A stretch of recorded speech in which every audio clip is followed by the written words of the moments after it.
मैं हूं सौरभ कुमार और आप सभी का स्वागत है मेरे इस यूट्यूब चैनल में। आज मैं आप लोगों को क्लास 10th बिहार बोर्ड का कोऑर्डिनेट ज्योमेट्री का बहुत ही इम्पोर्टेंट क्वेश्चन समय में आज बताने जा रहा हूं, जो एग्जाम में बार बार पूछे जाते। तो चलिए स्टार्ट करते हैं। फर्स्ट क्वेश्चन है, बिंदुओं 4-1 और 2,3 के बीच की दूरी ज्ञात करें। हम लोग जानते हैं कि दो बिंदुओं के बीच की दूरी का फॉर्मूला होता है x2 - x1 का whole square plus y2 - y1 का होल स्क्वायर अंडर रूट। तो बस इस फॉर्मूला पर वैल्यू रख दीजिए, 2 पॉइंट का वैल्यू। यहाँ पर x1 और y1 इसको मान लेंगे। इसे आप यहाँ पर x1 और y1 भी कर सकते हैं सुविधा के लिए। यहाँ पर आप x2 y2 लिख सकते हैं और यहाँ पर इसका वैल्यू पुट कर दीजिए। x2 का वैल्यू हो गया आपका 2 माइनस x1 का वैल्यू 4, 2 - 4 का होल स्क्वायर प्लस y2 आपका 3 हो गया माइनस y1 है। अब यहीं ये सबसे इम्पोर्टेंट बात है यहाँ पर कि -y1 है, फॉर्मूला का माइनस है, यहाँ पर y1 में माइनस है, तो माइनस और ये वाला माइनस इंटू माइनस हो जाएगा आपका +1 का होल स्क्वायर रूट। तो ये आपका हो गया 2 - 4 -2 का होल स्क्वायर और +3 + 1 4 का होल स्क्वायर। तो ये आपका हो गया 2 दूनी 4 और +4 चौके 16, 16 4 20 और 20 का जब हम फैक्टर करेंगे तो 4√5 हो जाएगा। तो 4 × 5 4 × 5 तो 4 का तो रूट निकल जाएगा 2, तो ये हो जाएगा आपका आंसर 2√5। चलिए उसके बाद है नेक्स्ट क्वेश्चन, बिंदु 2,3 की दूरी मूल बिंदु से ज्ञात करें। हम जानते हैं कि मूल बिंदु का जो होता है वो कोऑर्डिनेट, मूल बिंदु ये होता है आपका जहाँ पर एक्स एक्सिस और वाई एक्सिस कट करता है, तो इसका कोऑर्डिनेट हो जाता है 0,0। और कोई भी बिंदु हम यहाँ पर ले लेते हैं x, y, तो इसका फॉर्मूला जो होगा x2 - x1 का whole square plus y2 - y1 का होल स्क्वायर अंडर रूट। तो x2 यदि हम x को मानते हैं और x1 यदि 0 को मानते हैं, तो x में से 0 घटाएंगे तो x सिर्फ बचेगा। इसलिए डायरेक्ट इसका फॉर्मूला मूल बिंदु को ना घटा करके डायरेक्ट इसका फॉर्मूला हो जाता है √x² + y²। अर्थात जो बिंदु आपको दिया गया है सिर्फ उसका स्क्वायर करके सम करके अंडर रूट निकाल लीजिए, आंसर आ जाएगा। तो इसका x हो गया आपको 2 और y हो गया आपका 3, तो हो गया 2² + 3² का अंडर रूट। तो 2 दूनी 4 + 3 तिया 9, 9 4 13, यही हो गया आपका आंसर √13। क्वेश्चन नंबर 3 है, बिंदुओं -2,3 और 4,1 को मिलाने वाली रेखाखंड के मध्य बिंदु का नियामक ज्ञात करें। कोई लाइन सेगमेंट है यहाँ पर ए और ये हो गया बी, तो इसका कोऑर्डिनेट हो गया आपका x1 y1, इसका कोऑर्डिनेट हो गया आपका x2 y2। इसका मूल बिंदु जो यहाँ पर मिड पॉइंट जो है m, मिड पॉइंट, ये इसका फॉर्मूला जाता है, दोनों को जोड़ दीजिए, सम कर दीजिए और 2 से डिवाइड कर दीजिए, हाफ कर दीजिए। x1 और x2 को ऐड करके और 2 से इसके सम में 2 से डिवाइड कर देंगे, तो x1 + x2/2। यहाँ पर एक फॉर्मूला बन जाएगा x1 + x2/2 और y1 + y2/2। हम फॉर्मूला लिख दिए कि मध्य बिंदु का नियामक equal to x1 + x2/2 y1 + y2/2। तो यहाँ पर x1 आपका हो गया -2, x2 आपका हो गया 4/2 कर दीजिए। यहाँ पर ये आपका x का वैल्यू निकल जाएगा, अब फिर y का वैल्यू निकलेगा y1 + y2/2, तो y1 आपका हो गया 3 और प्लस y2 आपका 1/2। तो इसका वैल्यू निकाल लीजिए, 4 में से 2 घटा दीजिए, 2 को 2 से डिवाइड करेंगे तो x = 1 और यहाँ पर y = 4 में 2 से डिवाइड कीजिए 2, यही आपका मूल मध्य बिंदु का निर्देशांक हो गया 1 1,2। यदि त्रिभुज के शीर्ष 0,4, तो 0,4 यदि हम लेते हैं तो x आपका 0 और y 4 हो जाएगा, तो ये x एक्सिस में आपका y पर हो जाएगा ये बिंदु 0,4। फिर 0 0 जो है वो मूल बिंदु हो जाएगा। 0,4 x आपका 0 होगा और y आपका 4 होगा, तो यहाँ पे हो जाएगा। यहाँ पर x 0 है y 4 है, तो यहाँ पर हो जाएगा x 0 है, यहाँ पर ये यहाँ पर देखिए x 3 है और y 0 है, तो x 3 यहाँ पे हो जाएगा और y आपका 0 हो जाएगा। चलिए, तो ये आपका राइट एंगल ट्रायंगल बन रहा है। यहाँ पर हम लिख दिए x 0 4, यहाँ पर 3,0, यहाँ पर मूल बिंदु का कोऑर्डिनेट 0,0। यदि त्रिभुज के शीर्ष 0,4 0,0 तथा 3,0 हैं तो इसका परिमाप बताएं। सबसे पहले इसका तीनों साइड दिया नहीं गया है। यहाँ पर एक साइड मान के चलिए, ये जो हम y पर वैल्यू रखे हैं 0,4, ये 4 हो गया आपका। यहाँ पर यहाँ से लेकर के यहाँ तक आपका 3 हो गया, और ये जो बच गया तो राइट एंगल ट्रायंगल जो बन रहा है, तो राइट एंगल ट्रायंगल के सामने का जो साइड होता है वो हाइपोटेनस होता है, कर्ण। तो हाइपोटेनस का फॉर्मूला होता है अंडर रूट लंब स्क्वायर प्लस आधार स्क्वायर। तो इसका लंब जो हो जाएगा आपका परपेंडिकुलर 4, तो 4 पे स्क्वायर, अब प्लस बेस हो गया आपका 3 पर स्क्वायर, तो अंडर रूट 4 चौके 16 प्लस 3 तिया 9, 16 9 25, अब 25 का आपका रूट हो जाएगा 5। ये हाइपोटेनस इसका हो गया 5। अब कह रहा है इसका परिमाप, तो त्रिभुज का परिमाप निकाल लीजिए, और त्रिभुज का परिमाप का सम ऑफ 3 साइड तो हो जाएगा 4 3 7 5 12 हो जाएगा आपका आंसर परिमाप। सबसे इस कोऑर्डिनेट ज्योमेट्री का जो सबसे इम्पोर्टेंट सवाल है अंतः विभाजन और बाह्य विभाजन। तो बाह्य विभाजन तो बहुत पूछा ही नहीं जाता है, एक बार पूछा गया है। अंतः विभाजन जो फॉर्मूला, जो ये सवाल जो है अंतः विभाजन का, वो कई बार पूछा गया है, और कई टाइप का सवाल जो है इसमें बस चेंज कर दिया जाता है, रेशियो चेंज कर दिया जाता है, बिंदु का कोऑर्डिनेट चेंज कर दिया जाता है, और सवाल वही रहता है, बार बार पूछा जाता है। तो देखिए सबसे इम्पोर्टेंट क्वेश्चन ये है इसका, उस बिंदु का निर्देशांक ज्ञात करें जो बिंदु -2,2 और -3,3 को मिलाने वाली रेखा को 2:3 के अनुपात में विभाजित करती है। तो देखिए यहाँ पर जैसे कि कोई लाइन हम खींचते हैं, ये आपका हो गया ए, ये आपका बी हो गया। कोई लाइन खींचते हैं, यहाँ पर आपका x1 y1 हो गया, यहाँ x2 y2, और कोई बिंदु यहाँ पर हम लिए हैं, ये यहाँ से यहाँ तक का जो रेशियो है ये m और n के रेशियो में रहता है, ठीक है। तो m और n के रेशियो दिया हुआ है 2:3, यहाँ पर ये 2 हो गया, n आपका 3 हो गया। और कोई बिंदु है यहाँ पर हम x1 y1 ले लिया है, यहाँ पर b पर x2 y2 ले लिया है। तो ये बिंदु -2,2 जो है ये आपका हो गया x1 y1, और -3,3 ये आपका x2 y2, और m और n जो है वो 2/3 हो गया, m2 n3। इसका बहुत ही सिंपल फॉर्मूला है कि यहाँ का जो कोऑर्डिनेट निकालेंगे, एक्स वाई का कोऑर्डिनेट निकालेंगे, तो x इक्वल टू हो जाता है mx2 + nx1 बटे m + n।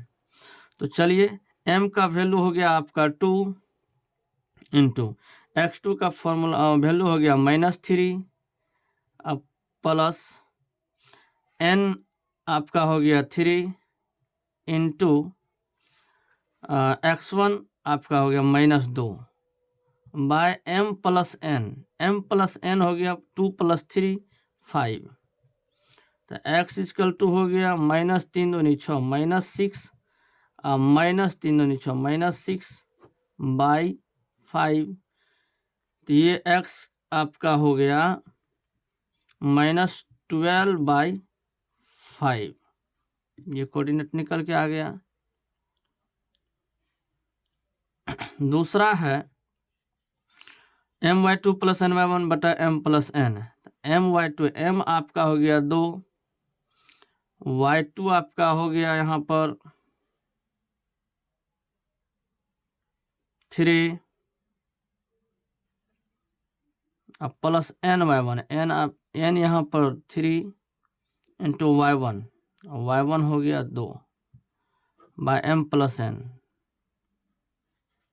चलिए 3 दूनी 6 + 6 by 5 equal to Y equal to हो गया 12/5। दोनों का कोऑर्डिनेट, इसका x का कोऑर्डिनेट -12/5 और y का कोऑर्डिनेट 12/5। ये आंसर हो गया। नेक्स्ट क्वेश्चन है क्वेश्चन नंबर 6। बहुत ही अच्छा क्वेश्चन है। इस टाइप का क्वेश्चन तो समझिए कि हर एग्जाम में आ रहा है। ऐसा कोई एग्जाम ही नहीं हो कि उस एग्जाम में ये त्रिभुज का क्षेत्रफल नहीं पूछा गया। इसका फॉर्मूला जो है वो थोड़ा सा बड़ा होता है। तो देखिए, उस त्रिभुज का क्षेत्रफल ज्ञात करें जिसके शीर्ष -5, -1, 3, -5 तथा 5, -2 है। त्रिभुज का क्षेत्रफल mod of half into x1 into y2 - y3 plus x2 into y3 - y1 plus x3 into y1 - y2। बस फॉर्मूला पे यहाँ पे ये आपका x1 y1 हो गया, ये x2 y2, यहाँ ये x3 y3। सुविधा के लिए आप यहाँ पर लिख लिया कीजिए x1 यहाँ पर y1, x2 y2, x3 y3। आप भूलिएगा नहीं कि मेरा x1 y1 कौन सा है, x2 y2, x3 y3 कौन सा है, कहाँ पर है। ये आपको सवाल बनाने वक्त बहुत ही आसान होगा। तो चलिए, mod of half into x1 हो गया आपका -5, y2 आपका हो गया -5, अब -y3, तो y3 आपका हो गया 2 -2। चलिए, प्लस x2 हो गया 3, y3 हो गया 2 और -y1। माइनस यहाँ पर है, एक फॉर्मूला का माइनस है तो माइनस इंटू माइनस प्लस हो जाएगा, तो y1 1। अब प्लस x3 हो गया आपका 5, y1 - y2, तो y1 आपका हो गया -1, y2 हो गया -5 है, तो माइनस ये फॉर्मूला का माइनस और यहाँ का माइनस, माइनस माइनस प्लस हो जाएगा 5। चलिए, मोड लगा देंगे, mode of half into -5 into -5 और -2 इंटू -7 हो जाएगा, प्लस 3 इंटू 3 और प्लस 5 इंटू 4।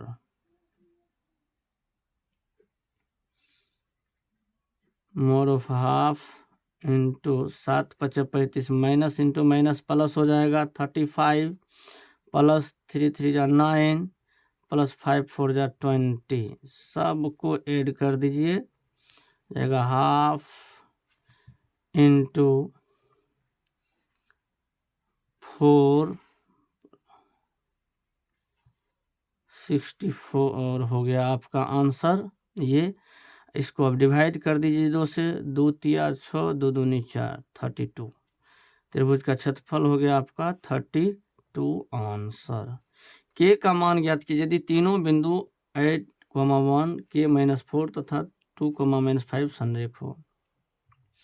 इस टाइप के सवाल में होता क्या है कि हम मान लेते हैं कि कोई बिंदु यदि संरेख है तो वह निश्चित रूप से त्रिभुज नहीं हो सकता है। संरेख होगा तो त्रिभुज नहीं होगा। यदि त्रिभुज नहीं होगा तो इसका मतलब ये हुआ कि हम उसको त्रिभुज मान लेते हैं और उसके क्षेत्रफल को 0 कर देंगे, क्योंकि त्रिभुज है नहीं वो। तो जब भी हम त्रिभुज नहीं है तो उसका क्षेत्रफल निकालेंगे तो स्वतः उसका आंसर 0 आएगा।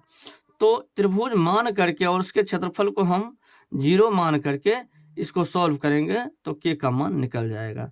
सुविधा के लिए आप इसे x1 मान लीजिए और y1, इसे x2, इसे y2 और ये x3 हो गया, ये y3 हो गया। तो चलिए, हाफ x1 आपका हो गया 8 into y2 minus y3, y2 -4, y3 आपका -5, तो माइनस इंटू माइनस प्लस हो गया। x2 आपका हो गया k प्लस k और y3 -5 माइनस y1 माइनस यहाँ पर 1 हो गया, इक्वल टू 0 कर दीजिए।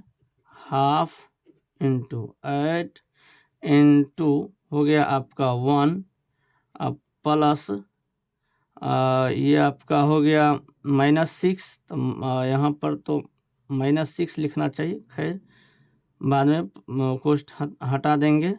-6 के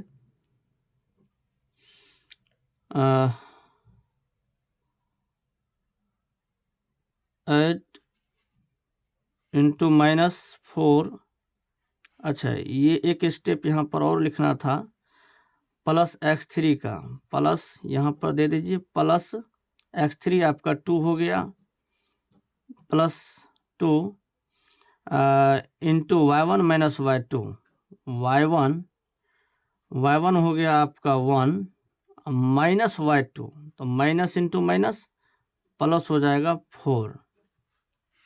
सॉरी, यहाँ पर ये छूट गया था लिखने के लिए। चलिए आगे यहाँ पर 0 कर देते हैं।